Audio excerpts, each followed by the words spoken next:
Bienvenidos a esta exploración a fondo.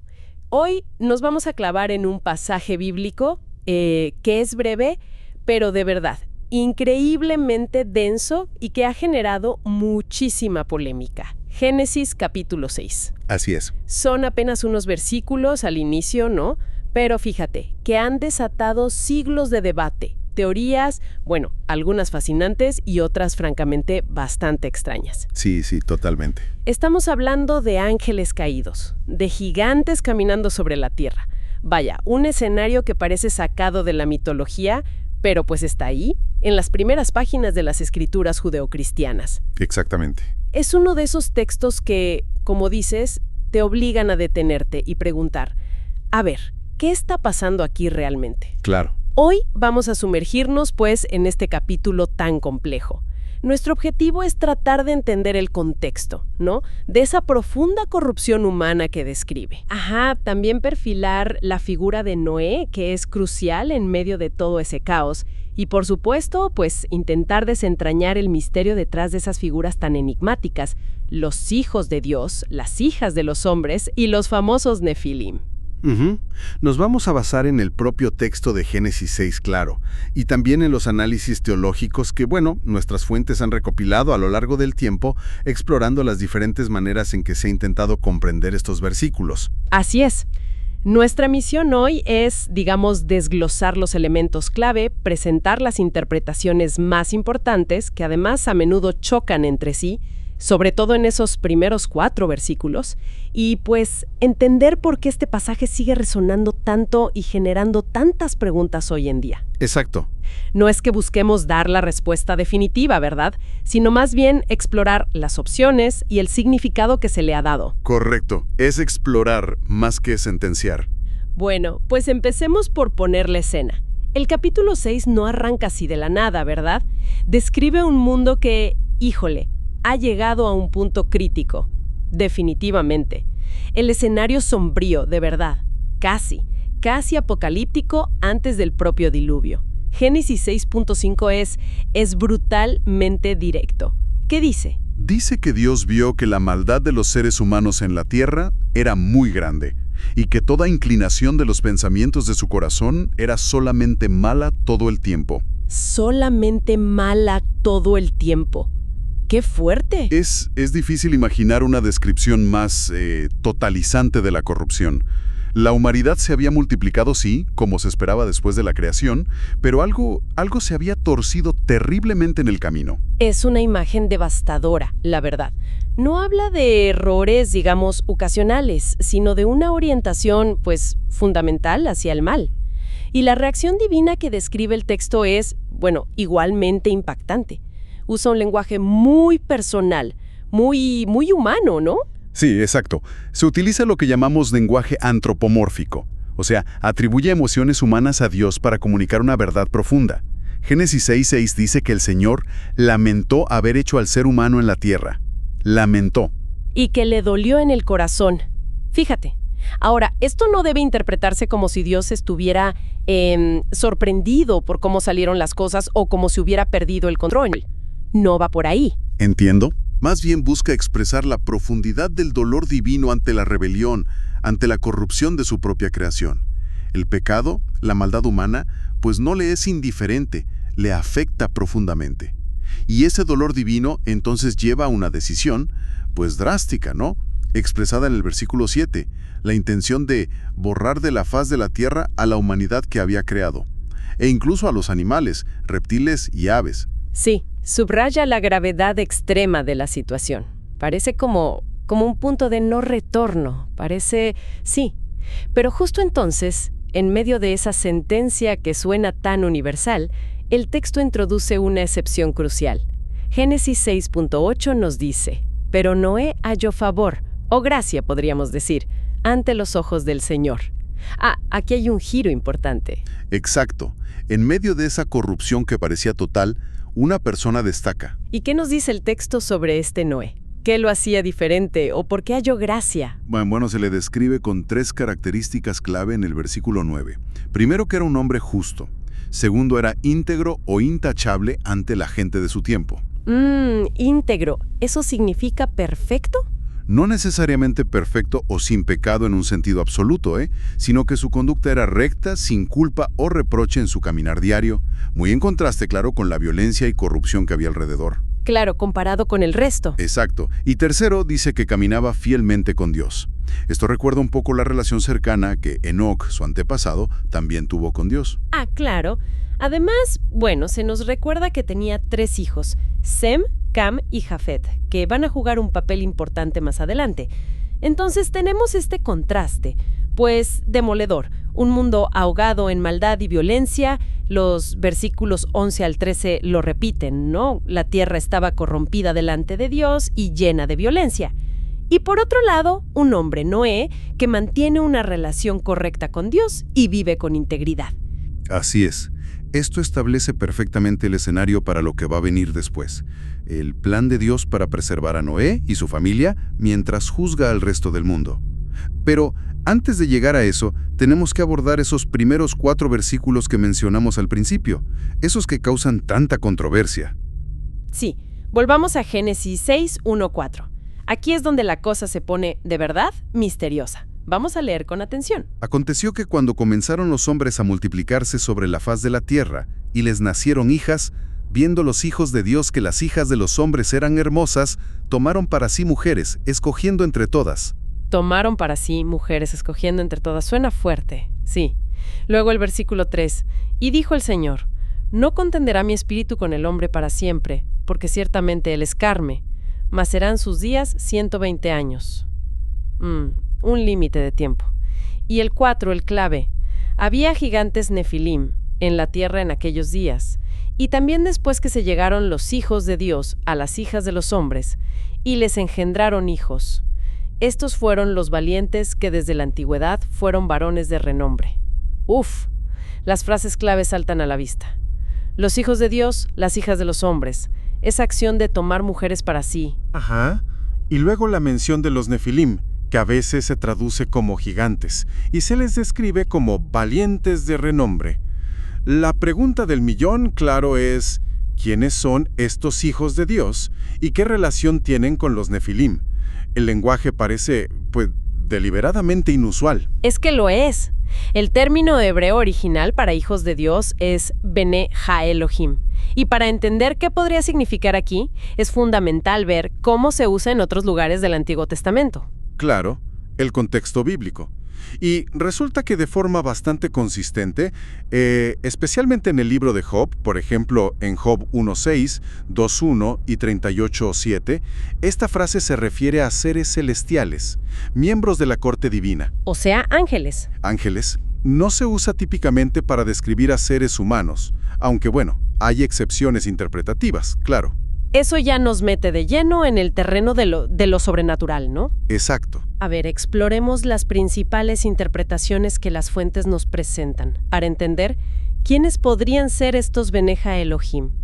¿Hay una visión que fue muy influyente, sobre todo en la iglesia primitiva? Sí, la primera interpretación importante, que fue sostenida por figuras como Agustín de Hipona y Juan Crisóstomo, es la que se llama la visión setita. ¿Setita? Por Seth, el hijo de Adán y Eva. Exactamente. Propone que los hijos de Dios no son seres celestiales, sino los descendientes piadosos de Seth, el hijo que Adán y Eva tuvieron después de la muerte de Abel, y que, digamos, continuó la línea de fe, mientras que las hijas de los hombres serían las descendientes impías de Caín, o simplemente mujeres de la sociedad en general que no seguían a Dios. Ok, entonces, según esta visión, el gran pecado aquí sería el matrimonio mixto, la mezcla entre el linaje piadoso y el linaje impío, creyentes con no creyentes, y eso habría llevado a una corrupción generalizada de la línea fiel. Esa es la idea. Suena plausible. Aborda un tema bíblico que se repite. Pero, ¿resuelve todas las preguntas del texto? Porque el lenguaje sigue siendo raro. Ahí está el detalle. Esa es la cuestión. Esta interpretación, aunque busca evitar lo sobrenatural y enfatiza la pureza religiosa, pues enfrenta varios desafíos que las fuentes señalan. A ver, ¿cuáles? Primero, ¿por qué usar una terminología tan específica y elevada como hijos de Dios, Bene Ha-Elohim, para referirse simplemente a hombres piadosos, cuando ese término, como dijimos, tiene esas connotaciones angelicales en otros contextos, como Job? Buena pregunta. Segundo, ¿Por qué se haría una distinción tan marcada entre hijos de Dios e hijas de los hombres si ambos son simplemente humanos? ¿No eran también las mujeres descendientes de Set hijas de los hombres? Cierto, sí. Tercero, ¿por qué esta unión en particular resultaría en una descendencia tan notable como los Nefilim, descritos como valientes de renombre y a menudo asociados con gigantes? ¿Por qué de esta mezcla saldría algo así? Y finalmente, ¿es este pecado de matrimonio mixto, aunque sea grave, la causa directa y suficiente para un juicio tan cataclísmico como el diluvio universal? Sobre todo si pensamos que este tipo de uniones siguieron ocurriendo a lo largo de la historia bíblica sin provocar otro diluvio. Son objeciones. Pues sí, serias.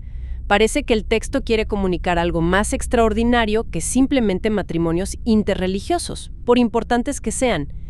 ¿Qué otra opción se maneja? Bueno, una segunda interpretación sugiere que los hijos de Dios eran en realidad reyes, gobernantes poderosos o nobles de la antigüedad. Ah, como figuras de poder. Exacto. En muchas culturas del antiguo Cercano Oriente, como Egipto o Mesopotamia, los reyes eran vistos como seres divinos o semidivinos, hijos de los dioses locales. La frase esa de tomaron para sí mujeres, escogiendo entre todas, podría reflejar las prácticas poligámicas y el abuso de poder de estos tiranos, acumulando harenes. Eso conectaría con el contexto histórico-cultural, claro, y explicaría esa dinámica de poder y opresión que quizás contribuía a la violencia que menciona el texto. Podría ser. Incluso hay algún eco bíblico, ¿no? Como cuando Dios le dice a David sobre Salomón en 2 Samuel 7, «Yo le seré a él padre, y él me será a mi hijo», aunque el contexto es diferente, claro. Sí, aunque ahí es Dios hablando de una relación de pacto. Es un poco distinto. Ok. ¿Y cuáles serían los puntos débiles de esta visión de los reyes? Pues principalmente vuelve a surgir la pregunta sobre el lenguaje. ¿Es hijos de Dios la forma más natural de describir a reyes humanos en este contexto específico de Génesis? Especialmente si lo comparamos con su uso en Job. Otra vez el término Beneja Elohim. Exacto. Además, aunque el abuso de poder real ciertamente contribuye a la maldad, explica satisfactoriamente la aparición de los Nefilim y la razón última del diluvio según la narrativa. Para muchos todavía parece faltar algo que justifique la singularidad del evento. Entendido. Entonces, estas dos interpretaciones, la setita y la de los reyes, intentan mantener la explicación dentro del ámbito puramente humano, ¿no? Así es. Pero si estas tienen sus dificultades, ¿cuál es la alternativa que sí abraza lo sobrenatural? Esa que mencionaste al principio, que encaja con el uso de Beneja Elohim en Job. Esa es la tercera interpretación principal. Y aunque puede sonar quizá más extraña a nuestros oídos modernos, tiene una historia larga. Fue apoyada por algunos escritores judíos antiguos, como se ve en textos que no están en la Biblia, como el libro de Enoc, y también por figuras cristianas tempranas como Justino Mártir o Clemente de Alejandría. ¿Y qué dice esta interpretación? Esta visión sostiene que los hijos de Dios son, de hecho, ángeles caídos, seres espirituales que pecaron al abandonar su esfera celestial, su lugar propio, y tuvieron relaciones sexuales con mujeres humanas. Ángeles caídos teniendo relaciones con humanas. Aquí es donde la cosa se pone realmente intensa. Y la objeción más inmediata que siempre sale es por las palabras de Jesús en Mateo 22:30. Claro, donde dice que en la resurrección la gente no se casará ni se dará en casamiento, sino que serán como los ángeles en el cielo. ¿No implica eso que los ángeles no tienen relaciones sexuales ni se casan? Es una objeción importante, sin duda. Sin embargo, los que defienden la visión angelical responden señalando esa frase clave de Jesús: ángeles en el cielo. Ah, el detalle en el cielo. Exacto. Argumentan que precisamente los hijos de Dios de Génesis 6 no estaban actuando como ángeles en el cielo. Según esta interpretación, habían caído, habían abandonado su morada y su rol apropiado. Estaban actuando en rebelión fuera de su naturaleza designada. Entiendo el contraargumento. Pero la evidencia más fuerte que citan las fuentes para esta visión viene de dos pasajes del Nuevo Testamento que parecen referirse directamente a este evento de Génesis 6. ¿Así? ¿Cuáles son esos pasajes? El primero es 2 Pedro 2, versículos 4 y 5. Pedro está hablando de falsos maestros y de juicios divinos, y dice algo muy directo. A ver. Porque si Dios no perdonó a los ángeles cuando pecaron, sino que los arrojó al infierno, usa la palabra tártaro, en griego, un lugar de confinamiento para seres espirituales rebeldes, y los entregó a prisiones de oscuridad reservados para el juicio. Ajá, ángeles encarcelados. Y si no perdonó al mundo antiguo, sino que guardó a Noé, pregonero de justicia, con otras 7 personas, trayendo el diluvio sobre el mundo de los impíos. La conexión aquí es explícita. ¡Wow! Pedro vincula directamente el pecado de ciertos ángeles, su encarcelamiento y la preservación de Noé durante el diluvio. Parece estar usando el evento de Génesis 6 como un ejemplo claro de juicio divino. La secuencia es muy sugerente. Ángeles que pecaron son encarcelados, mientras tanto Noé es salvado del diluvio. La conexión temporal y temática es fuerte. Y el otro pasaje es Judas, versículos 6 y 7. Judas, de manera muy similar a Pedro, advierte contra la apostasía y menciona ejemplos de juicio. En el versículo 6 dice: «Y a los ángeles que no guardaron su dignidad, o sea, su posición original de autoridad, sino que abandonaron su propia morada, los ha guardado bajo oscuridad, en prisiones eternas para el juicio del gran día». Similar a Pedro. Ángeles que abandonaron su lugar y están presos. Exacto. Y luego, inmediatamente en el versículo 7, hace una comparación que es sorprendente. Dice: «Como Sodoma y Gomorra y las ciudades vecinas, las cuales, de la misma manera que aquellos», refiriéndose a los ángeles del versículo 6, «habiendo fornicado e ido en pos de vicios contra naturaleza», literalmente el griego dice carne diferente, heteros sarcos, fueron puestas, por ejemplo, sufriendo el castigo del fuego eterno. De la misma manera que aquellos. Eso es muy fuerte. Judas parece estar diciendo que el pecado de Sodoma y Gomorra, que fue inmoralidad sexual, ir tras carne diferente, fue similar, análogo, al pecado de esos ángeles que abandonaron su morada. Así parece leerse. Entonces, si la carne diferente para los habitantes de Sodoma era, bueno, según la historia de Génesis 19, quizá los visitantes angelicales, o simplemente actos homosexuales considerados contra natura, ¿cuál sería la carne diferente para los ángeles? Pues... La implicación obvia, siguiendo esa lógica, sería la carne humana, ¿no? Esa es la interpretación. Judas parece conectar directamente la caída de estos ángeles con un pecado sexual antinatural que involucra cruzar esa barrera entre lo angelical y lo humano. Y las fuentes preguntan de forma retórica: si este pecado angelical específico que menciona Judas no ocurrió en Génesis 6, ¿cuándo ocurrió? ¿Dónde más se describe algo así? Es una pregunta poderosa. Exacto. Para los defensores de esta visión, Pedro y Judas proporcionan una especie de comentario inspirado sobre Génesis 6, 1 al 4, identificando a los hijos de Dios como ángeles caídos cuyo pecado contribuyó significativamente a la corrupción que llevó al diluvio. Ahora, esta interpretación, aunque parece tener un fuerte apoyo textual en el Nuevo Testamento, abre una caja de Pandora de preguntas, pues teológicas y hasta biológicas, ¿no? ¿Cómo es posible que seres espirituales procreen con seres humanos físicos? Esa es la gran incógnita. Las fuentes reconocen que esto es un misterio. Se especula, por ejemplo, sobre posesión demoníaca de hombres que luego tuvieron hijos, o sobre la capacidad de los ángeles, incluso los caídos, de manifestarse físicamente de alguna manera que les permitiera interactuar con el mundo material. Pero bueno, se admite que no tenemos los detalles. Claro, ¿es especulación? La objeción sobre la incompatibilidad biológica o la falta de un ADN angelical, digamos, es válida desde nuestra perspectiva científica, claro. Pero se contrapone que estamos hablando de seres cuyas naturalezas y capacidades están, pues, más allá de nuestra comprensión. No conocemos su biología, si es que aplica el término. ¿Es entrar en terreno desconocido? Además, algunas fuentes proponen un motivo teológico detrás de esta supuesta acción angelical. Un intento satánico deliberado de corromper el linaje humano. ¿Corromper el linaje? ¿Con qué fin? Si recordamos Génesis 3:15, Dios prometió que la simiente de la mujer aplastaría la cabeza de la serpiente, o sea, de Satanás. La promesa del Mesías. Exacto. Entonces, corromper esa simiente humana, mezclándola con una naturaleza angelical caída, podría haber sido un intento desesperado de impedir el nacimiento del futuro Mesías. Desde esta perspectiva, el diluvio no solo fue un juicio sobre la maldad humana general, sino también una medida divina específica para preservar un linaje humano, digamos, no corrompido de esa manera, a través de Noé. Y eso conectaría con que Judas 6 dice que Dios puso fin a esa actividad específica de esos ángeles, encarcelándolos. ¿Podría ser parte de la explicación? Sí. Que Dios intervino para detener esa línea de acción. Es una teoría. Compleja sin duda. Y con implicaciones enormes.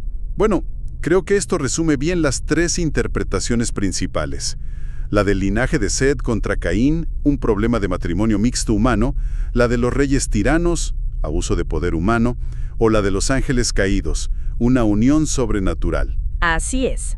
Cada una con sus argumentos y sus puntos débiles, textuales y teológicos.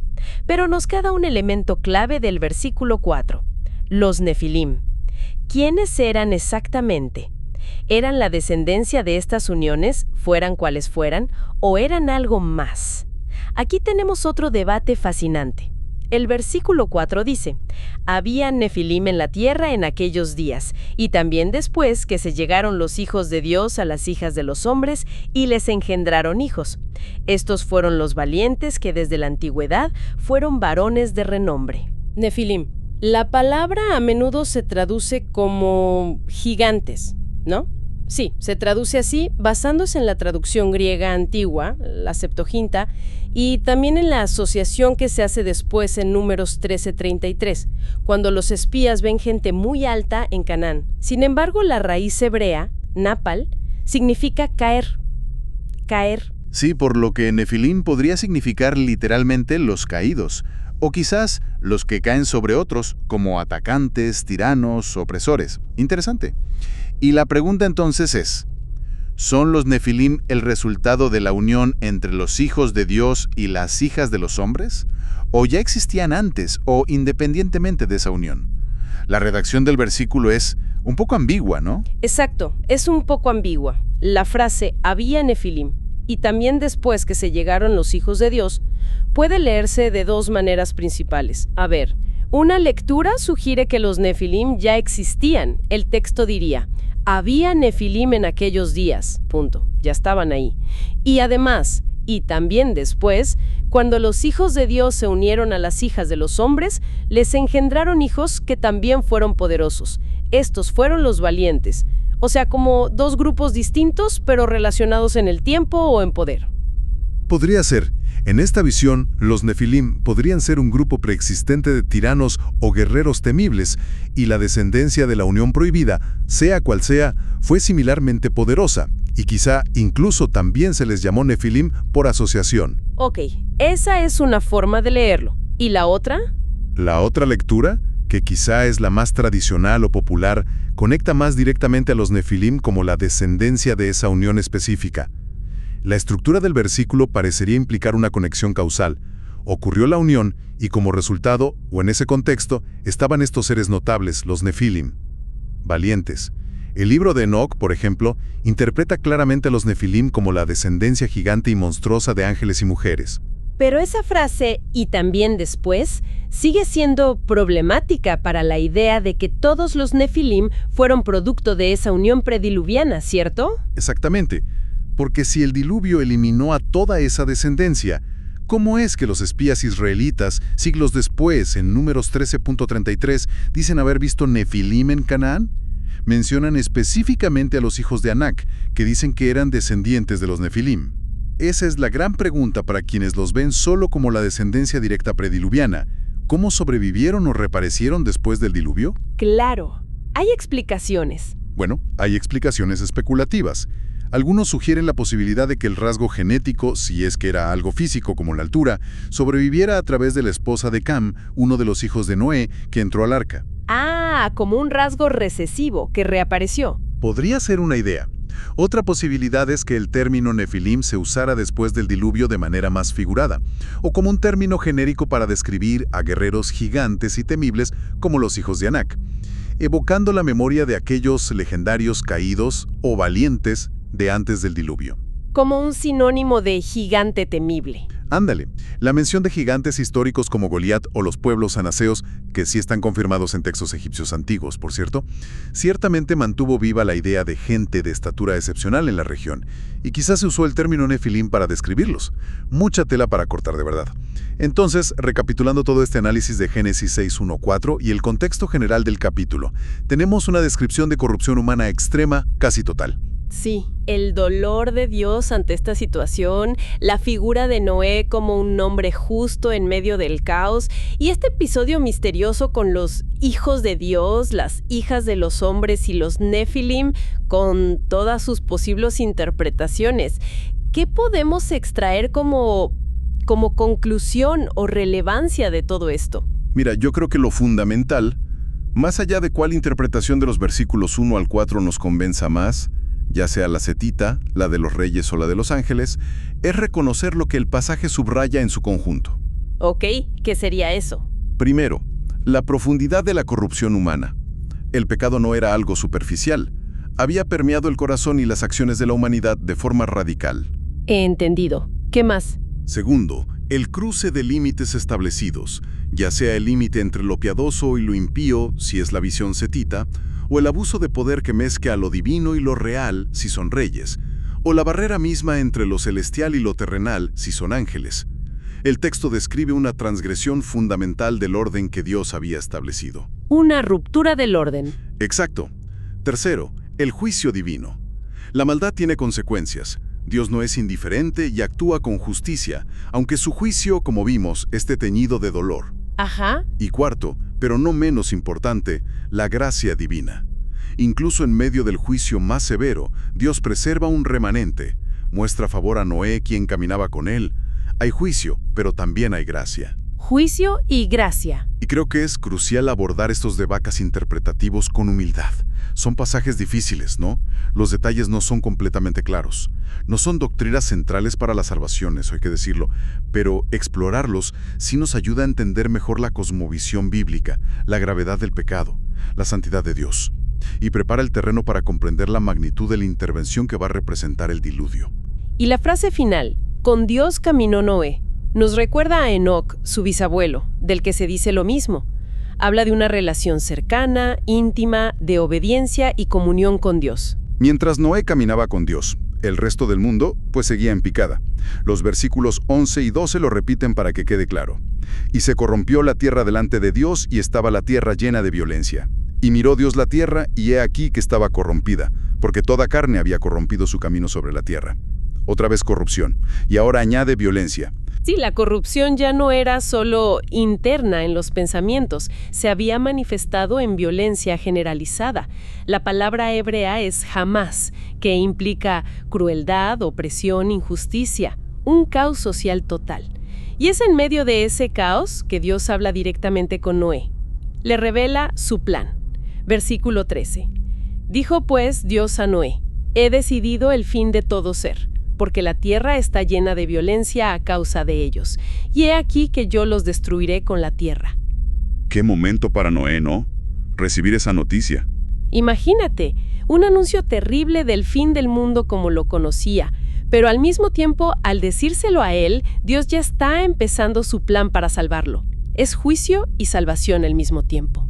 Y entonces viene la orden que marcará la vida de Noé para siempre: construir el arca. Los versículos 14 al 16 son súper detallados, casi parecen instrucciones de un ingeniero. Hazte un arca de madera de gofer. Que no sabemos exactamente qué madera era, pero se piensa que ciprés o algo parecido. Muy resistente. Harás aposentos en el arca, y la calafatearás con brea por dentro y por fuera. ¿La brea? ¿El chapopote o betún? Para impermeabilizarla totalmente. Y de esta manera la harás: de 300 codos de longitud, 50 codos de anchura y 30 codos de altura. Las medidas son enormes. Gigantescas. Si calculamos el codo como unos 45 centímetros, estamos hablando de una caja flotante de unos 137 metros de largo. Más largo que una cancha de fútbol. Sí, unos 23 metros de ancho y 14 de alto. Como un edificio de 4 o 5 pisos. Barcos así de grandes no se construyeron hasta el siglo XIX, imagínate. Es increíble. Y fíjate en la forma, La proporción largo-ancho 6:1 es ideal para la estabilidad, para flotar, no para navegar rápido. El punto era aguantar, preservar. La palabra hebrea para arca, tebá, es la misma que se usa para la canasta de Moisés. Es una caja, un cofre flotante. Y sigue con más detalles. Una ventana o un tragaluz, no está muy claro, harás al arca, y pondrás la puerta a un lado, y le harás piso bajo, segundo y tercero. 3 pisos. 3 cubiertas, sí, con compartimentos, aposentos, para separar a la familia, los animales y sobre todo la comida. La capacidad era inmensa. Calculan que cabían miles de parejas de animales, pensando en un tamaño promedio como de oveja, más toda la comida necesaria.